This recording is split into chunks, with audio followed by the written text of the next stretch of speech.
one judge to another can make vastly different rulings in family law court. It's one of the reasons that there's so many people that find family law to be unpredictable. So one of the things that really benefits me as an attorney is that I'm in front of this judge all the time. So I get to hear how they rule. I get to hear what makes them tick, what they like, what they don't like. And I can create and craft my arguments exactly tailored, silver platter for this particular judge. Somebody who's self-representing doesn't get to do that. They're in there for one time.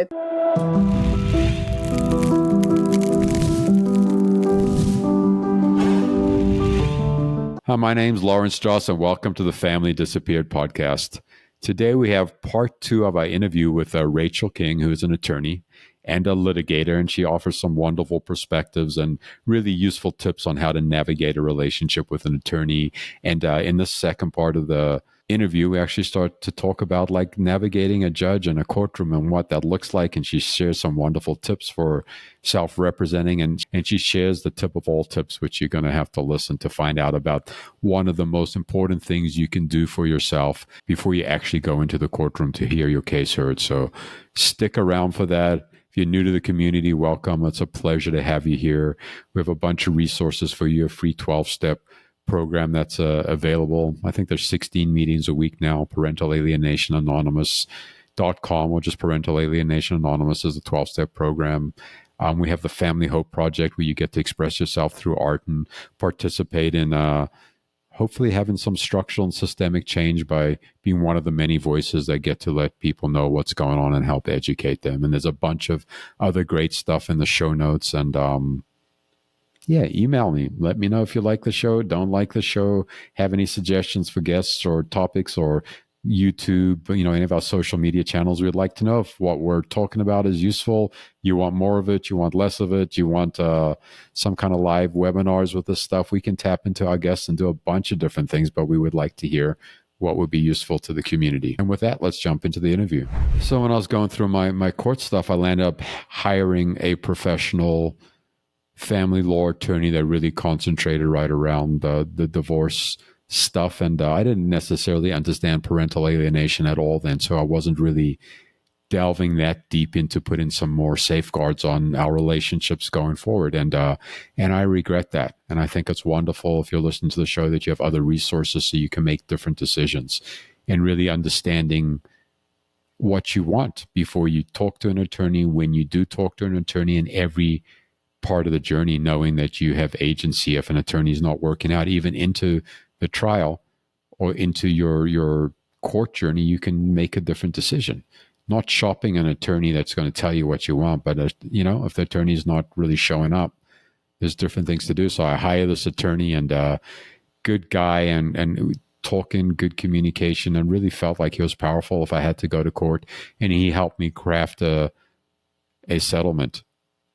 And I really thought that I was doing the right stuff and doing the best stuff. And I was giving him a lot of direction because, as you can see, I have a relatively strong personality, and I made a lot of mistakes. And it's a regret that I have today. And I share that story with you because even in talking to your attorney and having a great attorney and thinking you know a lot, there's so many resources out here, whether it's our show, other shows, other nonprofits, YouTube, whatever, ChatGPT. Educate yourself, learn about the process, try find other people's experiences. So when you decide what you actually want, it's from an educated standpoint and not an emotional standpoint. And I thought I was making an educated decision, but I was making an emotional decision based on what I thought was right and also what would soothe my nervous system the most. And I just wanted to get done. And in just wanting to get done, I did myself a disservice and possibly my kids in the long run. And I need another 5 or 10 or 15 years to figure out if that's true or not.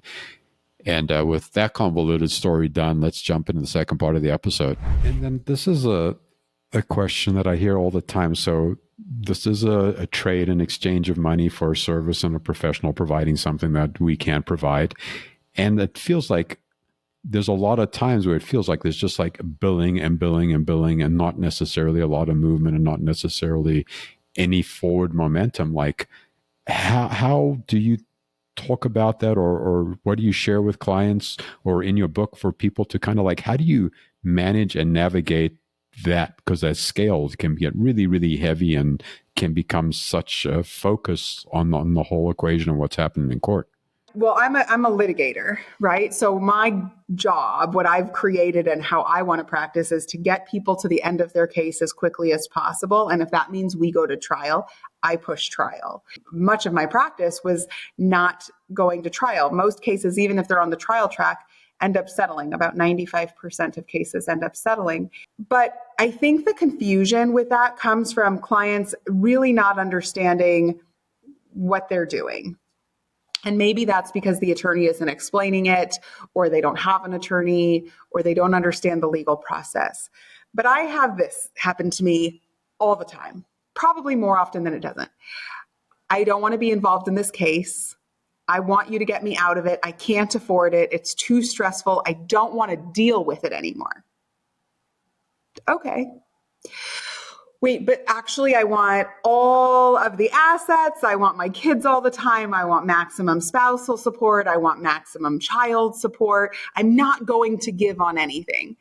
Well, those are very, very conflicting positions, right? You're not going to get everything and resolve the case immediately. So sometimes it's truly a matter of understanding the process. Recently, I had a client that said, I want to be done with my divorce and I just want to be done with it. I'm over it. And I'm like, all right, cool. So we'll start the trial process.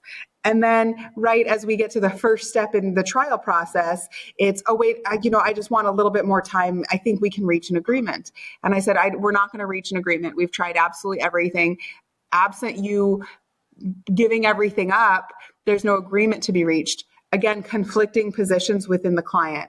And clients it's emotional, especially in family law. One day you're going to be done, the next day you're not. So having the feelings of roller coaster is totally reasonable. But working with your attorney, or if you're self-represented, understanding that those two concepts don't work together. It's like oil and water. If you want to be done immediately, it costs money. That's whether you're in family law or a breach of contract case. If you want to be out of it, it costs money. You're either giving up the money you were otherwise entitled to, or you're paying money that you maybe shouldn't have because you're taking all of the conflict away. Or you're not willing to do that. And in that case, it's very likely that you're going to need court intervention. And the way our court systems are set up and due process, it's a procedure, or it takes time. But you should be working with your attorney to put together a strategy and a game plan so you don't fall in the trap where it's continuance after continuance after continuance. If you finally get to a point where you're like, I'm done with this case, I'm not settling anymore, I want to go to trial. Maybe your attorney's been your attorney for a year and a half. And when you say that, they're like, oh, I don't have any information. We got to do discovery and we have to do all this. Well, what the hell have you been doing for the last year and a half? So you want to avoid those situations where you and your attorney are on different pathways. But again, I think that comes down to a communication issue. Hopefully this will allow people to understand that's a conversation you should be having with your attorney, and you should revisit it regularly because your goals change all the time in litigation. That makes a lot of sense. And just to get down to really the meat and potatoes of the question that I'm trying to ask, what do you do when you feel like your attorney's overbilling you? What are your rights? What are your recourses? How does that work? I mean, a good attorney is going to have a fee agreement that's signed, and it should explain, the process for taking issue. I know in my fee agreement, there is a time period that clients can come back and can dispute their fees. There's a fee arbitration that's built into our state bar that clients can use. I think the most, and you can visit all of those avenues. Just like any business, though, attorney or not, you probably want to take some time to at least communicate that there is an issue. Then, of course, there's the state bar. I suppose you could not pay. Not paying means you don't have representation anymore. Maybe that's a good thing. Maybe that's a bad thing. Ultimately, though, I think you want to go back and revisit your fee agreement.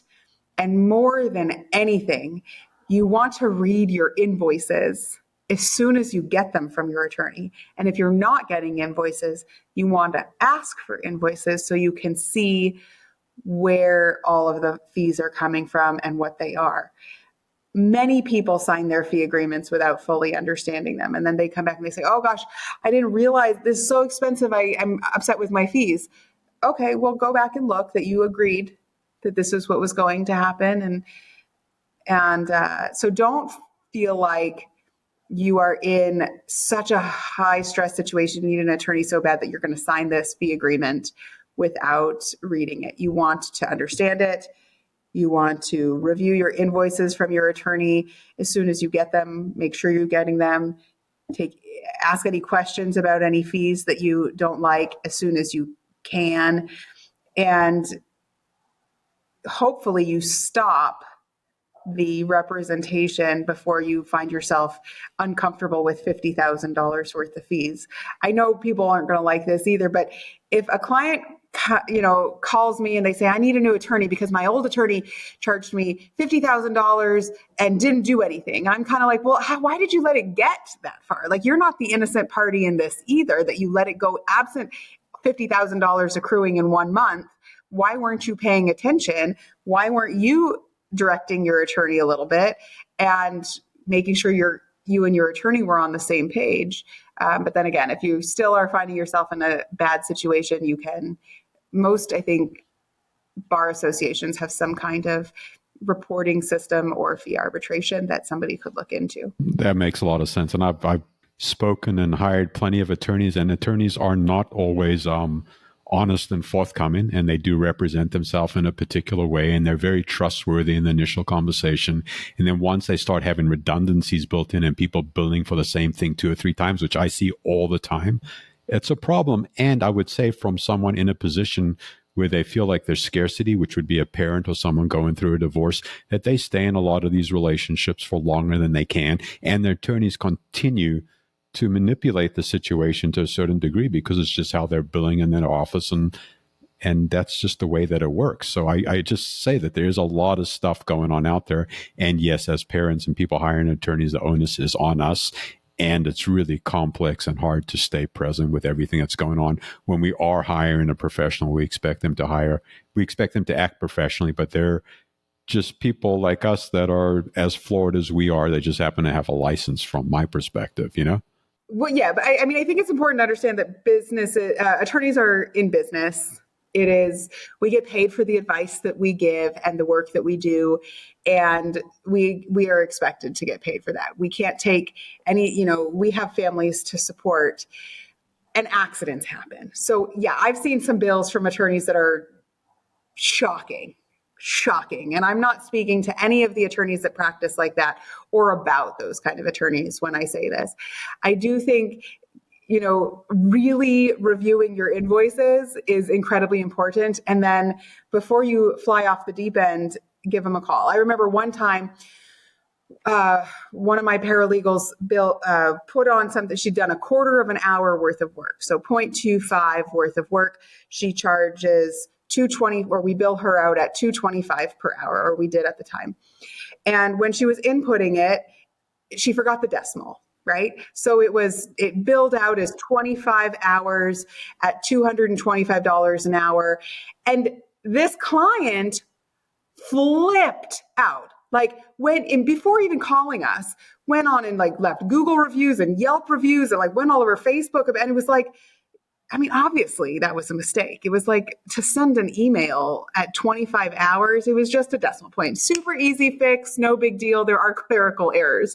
So reach out to your attorney and find out what's going on. But just like in any industry, there's bad attorneys out there, and you need to be aware of it, and maybe especially aware of it because you're so emotional in these cases that it can be really hard to see straight. And then the last thing I would say on, this particular point is it can feel like with your attorney, they're not doing something, but we take a lot of direction from our clients. So for example, if I have a client that says they want to stay out of court, I'm going to do everything I can to stay out of court. And unless they communicate with me and keep the time down and not take certain action, because I'm not trying to turn it into a litigious nightmare, unless they tell me that that position has changed, I don't know that. So I'm going to continue operating this. But many times we get calls that's like, oh, you haven't done anything. I'm fed up. And it's like, well, I mean, that would have been nice of you to communicate that you wanted the strategy to change. So check in with your attorney. Also know that as attorneys, we don't, or at least in my office, I don't reach out with no news. So if you feel like you haven't talked to your attorney and you're ticked off, sometimes attorneys don't reach out unless they have something to say, but that doesn't mean that you can't reach out to your attorney and say, hey, what's going on? Has there been a change, or I think we need a meeting? Okay, thank you for that. And also just staying with the whole idea of attorneys being efficient and doing their jobs. What happens if an attorney misses a deadline to file paperwork or doesn't complete something that completely affects the case, affects custody, anything like that? Is the recourse the same thing, just like the bar? Is there any other kind of legal or financial recourse that you could actually go after the attorney personally?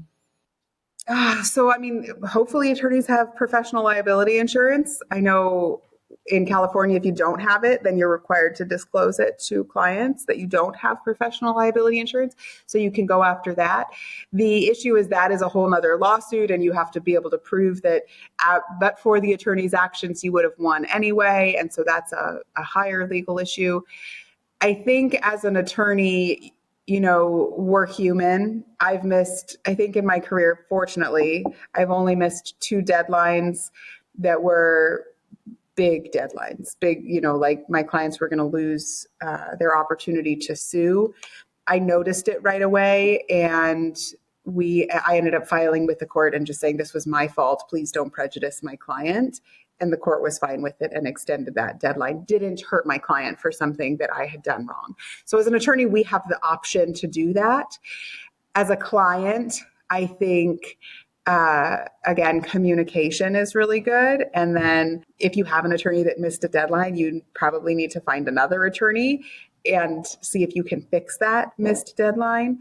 And then if you're looking for some kind of recourse, again, state bar or potentially suing under malpractice would be an option. But don't, try and get ahead of it, because those are harder routes to take. That makes perfect sense. And thanks for digging into a couple of those questions a little bit deeper. So tell me, what are the favorite parts of your book? And can you also tell us what the name is and tell us a couple favorite parts that we can chat about a little bit, just to let folks know what's in there? Sure. It's called Getting Divorced Now What? The goal is to have it out in October, but October is coming up very, very quickly. And I think I still have to go through some of my edits with my final edits with my editor. So still aiming for October 2024, but if not, it'll be coming out shortly thereafter. And you can register to enter to win a copy. So head over to rachelkingattorney.com so you can get the latest updates on that.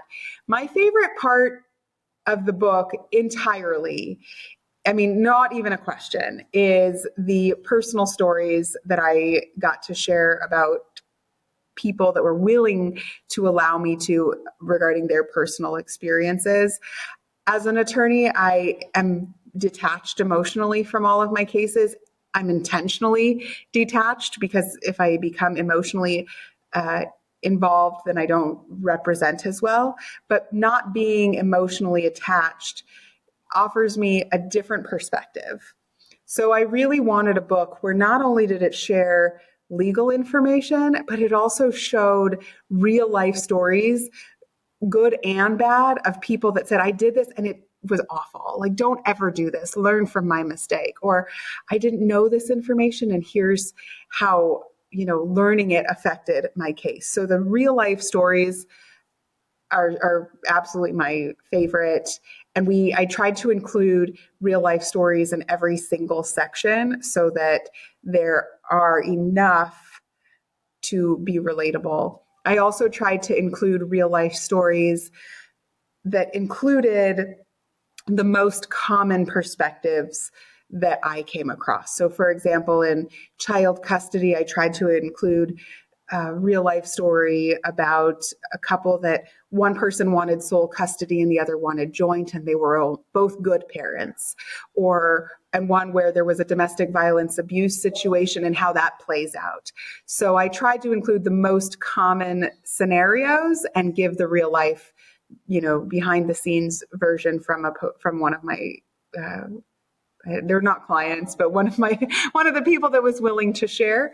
And then the second most favorite part is tips. I tried to go through and really come up with some legal tips that nobody would know unless they practiced law for an extended period of time in this, like the secrets of litigation, and share those with individuals so that they know, okay, I'm going to walk into court. Here's a little piece of information that might help me. Could you talk briefly about one or two of those tips just to let folks know what might be in the book?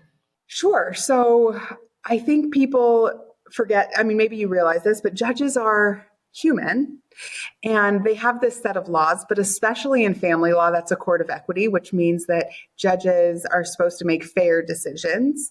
And fair decisions mean that the judges have a lot of discretion. So one judge to another can make vastly different rulings in family law court. It's one of the reasons that there's so many people that find family law to be unpredictable. So one of the things that really benefits me as an attorney is that I'm in front of this judge all the time. So I get to hear how they rule. I get to hear what makes them tick, what they like, what they don't like. And I can create and craft my arguments exactly tailored, silver platter for this particular judge. Somebody who's self-representing doesn't get to do that. They're in there for one time. It's like a one shot, one kill option. So the tip is take some time and go and just sit and listen. Family law court proceedings are open to the public, and maybe you have to work and that seems like something you don't want to do. But if you can go listen and watch the judge, how they react to certain behaviors, how they react to certain word choices, what arguments they seem to appreciate and then rule in favor of, that can really help you as you're crafting how you're going to present to the judge. I was not once, I was in front of this particular judge so many times, multiple times a week, sometimes multiple times a day. And he hated when people interrupted. If he didn't invite you to speak and you spoke, you'd get kicked out of the courtroom. He was just so serious about this, whereas other judges are not that particular. Well, I knew this because I was in front of him all the time. So I waited always for him to say, Miss King, would you like to talk? People that were self-represented or even attorneys that didn't know this judge would come in and they would lose. They would be silenced because they didn't follow this judge's rule. But that's an easy rule to follow, right? And if you just go in and sit and listen to your judge that's going to be making your very significant family law decisions, it can give you the advantage that the other side does not have. That is a super ninja tip. I've never heard anyone say that. And it's so simple and it makes so much sense. Like, yeah, they have my family's life in their hands. Surely I want to know how they behave and what's coming out of their mouth and how to best show up, whether I'm with an attorney or by myself. That's really cool. So like word choice, right? Word choice seems so simple. And on one hand, people say, oh, but they're judges. They shouldn't care. They should be unbiased. They should do all these things. Okay, sure. But now let's remember they're human. And so your word choice matters. How you present yourself is going to have them decide whether you're more or less credible. And no judge is the same. So just go see how they want it. If they it's like, do you want crunchy cookies, soft cookies? What do you want? Okay, I'm going to make that for you and I'm going to give it to you on the day of my hearing. I love that. That is wonderful. And just staying with the whole idea of the judge for a moment and getting back to having an attorney represent you, do you get to request a specific judge? Do you get to file in a specific court so you think you have a better chance to get a judge? Is that part of the strategy? And is that something we should be asking the attorneys if we are going to be going to court? So forum shopping is not, it's called forum shopping. It's not allowed. And there's many laws that actually say that forum shopping is not allowed and you get in big trouble for doing it. That being said, I know attorneys that don't necessarily forum shop, but they use different tools available to change out judges. I am not a believer in that. I am much more interested in making sure that we have a really rock solid strategy. And then again, going and seeing how this judge wants me to present. I am totally happy to change my presentation style for a particular judge, though.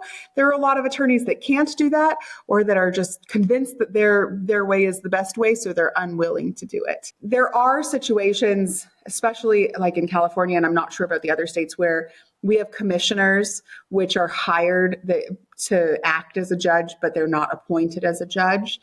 And you have an opportunity to not agree to have the commissioner hear your case. There are times where you can get rid of a judge right at the beginning if you don't like it for no reason.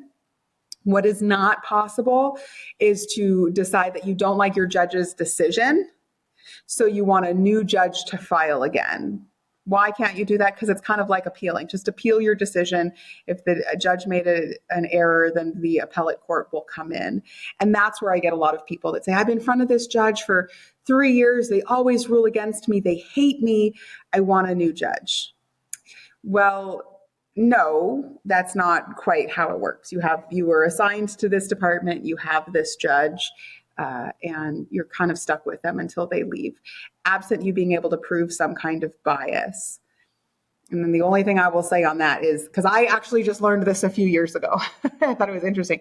If you accuse a judge of being actually biased, they're appointed an attorney and there's a whole trial on whether the judge was actually biased in your case, because it's a big deal, right? So you probably don't necessarily want to go into that either. And that would be a very hard thing to prove, right? Now you've got a judge who's represented by an attorney to defend kind of their status as judicial officer. Wow. Yeah, that sounds like a can of worms that no one should open, but I'm sure some people do. I've had people say to a judge, I was in court, I think it was a couple of weeks ago. I actually really liked this judge that I was in front of, and he was having a rough day. Everybody was interrupting. Nobody was listening. He had a lot of people that were being very disrespectful, even swearing at one point at him. It was just a rough day in court. And then this guy who's self-represented comes up and the judge says, well, I see you reported your attorney to the state bar. So why don't you just let your attorney not work for you anymore? And he said, actually, I reported you, Your Honor. I reported you to the Judicial Council Board. And this particular judge laughed and said, oh, great. I thought, yeah, because you probably didn't do anything. In this case, I don't think he actually did anything wrong. And now he's got to go through the whole process. But that is an option. You can report a judge to the Judicial Council Board, and it's similar to the state bar for attorneys. Okay. Good information, funny, interesting, a bunch of different things. And you mentioned the other part of your favorite part of the book was the stories and the personal reflections and stuff like that. Can you share one particular story that you think might be fun to let people know about?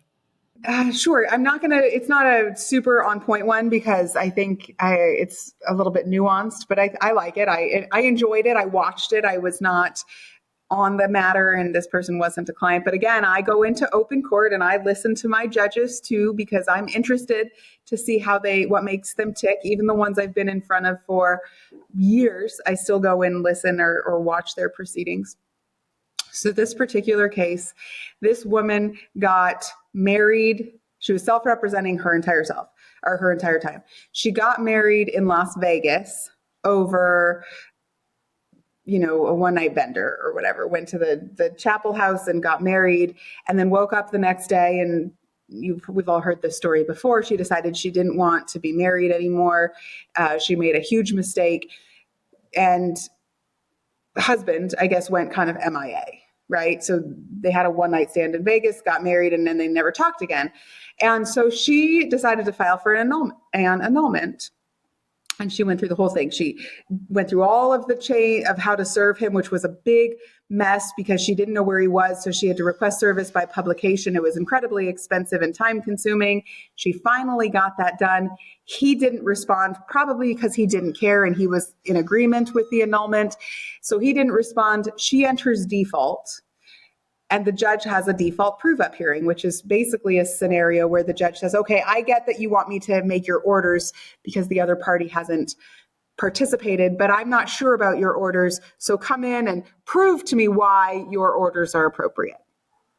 So that's what happened. She went in and she explained the whole story to the judge and how this was a big mistake, and she really didn't want to be married, and it was only 12 hours later or whatever. And the judge, after all of this, looked at her and said, yeah, I understand where you're coming from. It just doesn't meet the legal basis of an annulment. So I'm denying your annulment, and you can go back to square one and file for divorce and now deal with all the new service of process and all of the entire case, because it didn't meet the legal requirements of annulment. And this poor woman was just sitting there like, you mean for a year and a half I've been married to this dude at that point, right? Even though they hadn't seen each other. And now I'm still married to him and I got to go start over. But the answer was yes.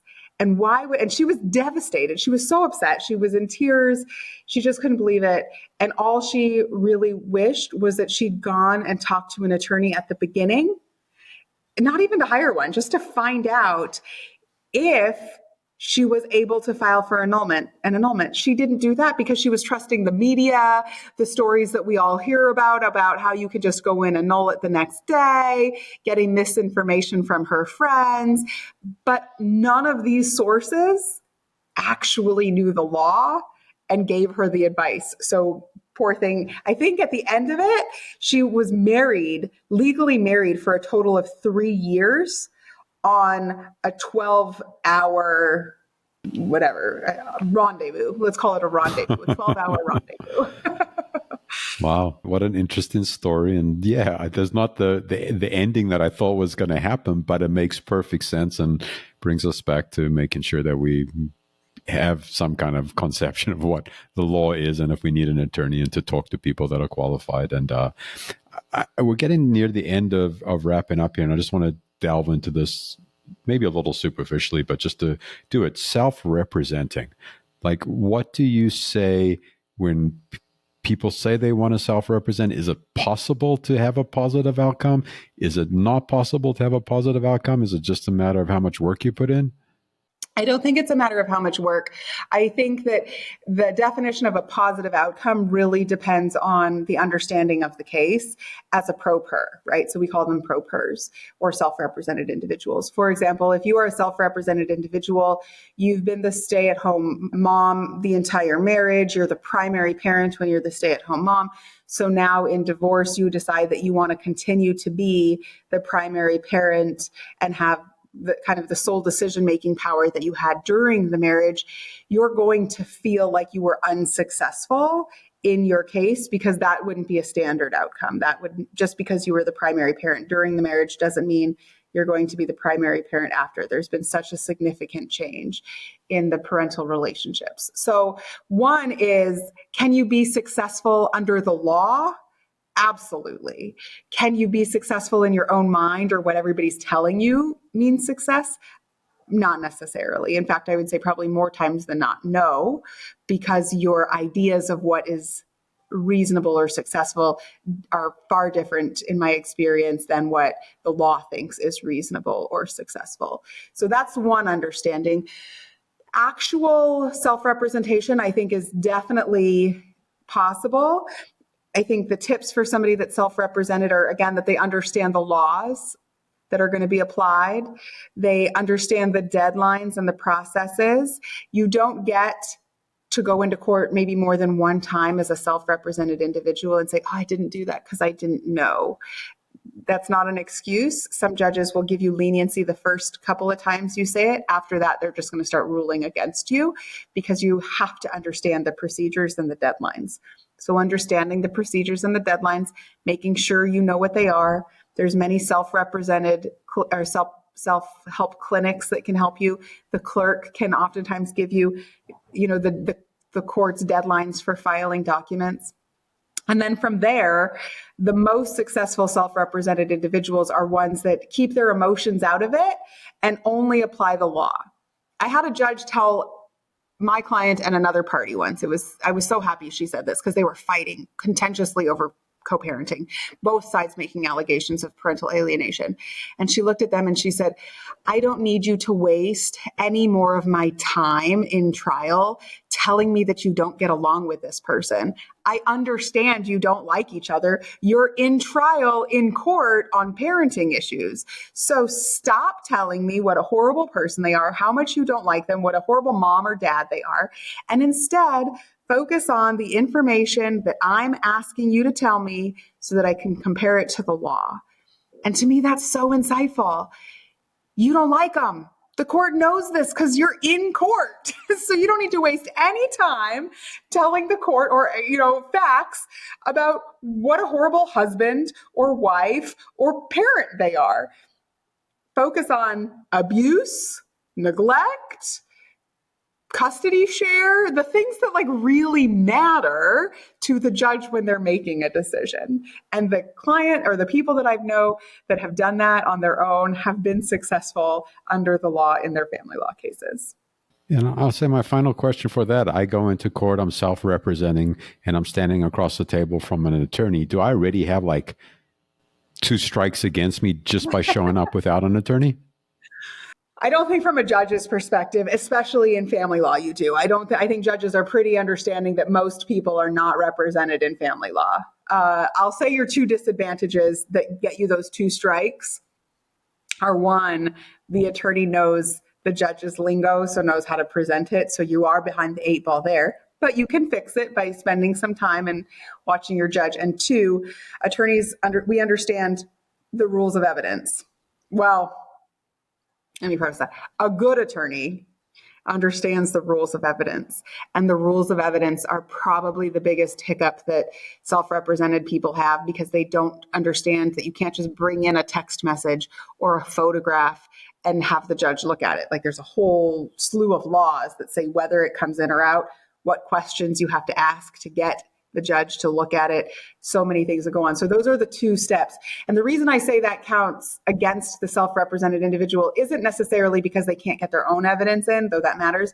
It's more, I can get evidence thrown out like crazy because you didn't do the right thing. So I can just object to everything that you're saying, but you can't object to mine because you don't know how to do it. So it ends up being a strike against you from a pro per. Again, solvable if you just put in some time and learn the rules of evidence. That sounds like a lot of time we need to go in to understand that, but I hear what you're saying. Maybe I'll do a webinar once, a pre-recorded webinar about some of the basics for like getting a text message in, getting a photograph in, getting the testimony in, and so people can watch it and actually present the information, get their story in front of the judge, because that's the hardest part. That sounds like that would be incredibly useful. And as we're wrapping up here, Rachel, is there anything else you want to share about the book, about your practice? We're going to have all your information in the show notes so people know how to get hold of you. I heard you mention that there's going to be a giveaway for the book. We'll make sure that's in the show notes. But is there anything else you want to say about the practice of the book as we're wrapping up here?